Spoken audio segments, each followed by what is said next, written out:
Buenas tardes, vamos a presentar entonces los avances del proyecto de esta semana. Primero tenemos el archivo de manejo para la base de datos. Tenemos aquí la función para crear la conexión. Esta conexión la va a crear a files.db. Si no existe, va a crear la base de datos. Tenemos primero la creación de la tabla. Estos son los parámetros. Esta es la función que nos va a permitir crear la tabla de usuarios. Tenemos la función de registro. En esta se registra correo, nombre, usuario y clave. Primero buscamos si el usuario existe. Si ya existe, no nos deja registrar dos veces. De lo contrario, hace un simple insert para ingresar todos los valores del usuario.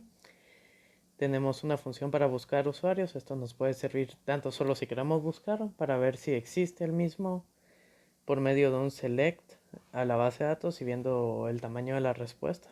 Esto nos va a servir para el login y para registro. Si verificamos que nos devuelve más de una línea es porque ya existe ese usuario. Luego la función de login, bastante sencilla. Miramos si el usuario existe. Si sí existe, intentamos el login. De lo contrario, desplegamos que no existe y no permitimos hacerlo. Si sí, hacemos un select para buscar dónde está el usuario. Revisamos la respuesta y revisamos el tercer parámetro, que esa es la clave a comparar.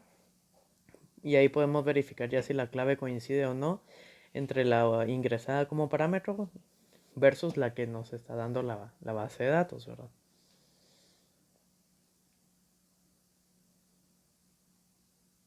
Como podemos ver, comparamos para ver si son o no la misma contraseña y ya ahí podríamos hacer lo respectivo para dar acceso. Entonces se crea este es el código de ejemplo, se crea la conexión a la base de datos, tenemos la sentencia para crear la tabla si no existe ya actualmente.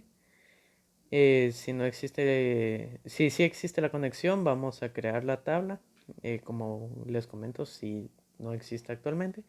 Luego hacemos un simple registro de una cuenta, el correo, nombre, usuario y contraseña.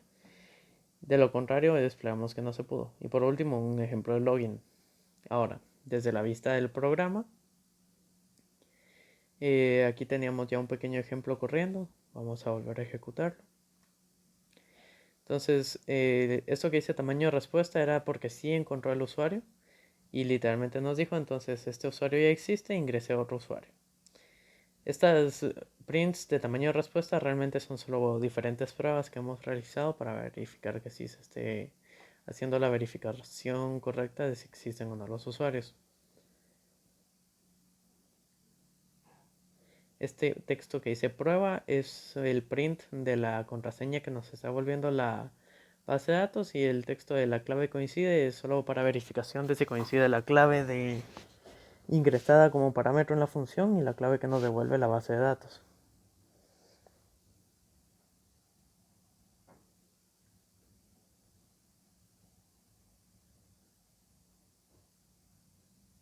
Vamos a continuación a ver otra pequeña prueba.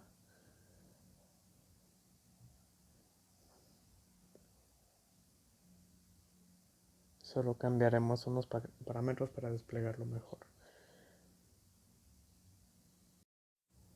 Aprovechando este breve momento, vamos a comentar que obviamente todas las contraseñas que se ingresarán estarán cifradas con un método igual al que usamos en el proyecto pasado.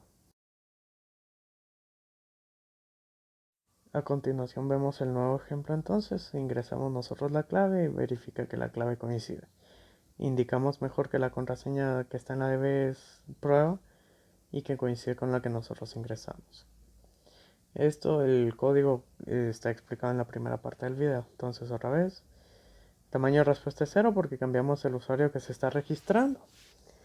Ya después nos indica que sí lo encontró para poder jalar también la clave que es prueba en este caso.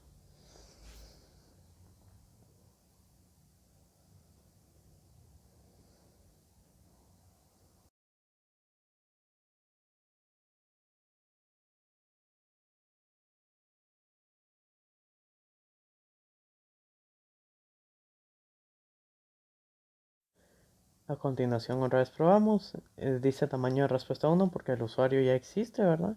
Que repetimos con el nuevo usuario. pide que ingresemos otro y otra vez la pequeña prueba de la contraseña.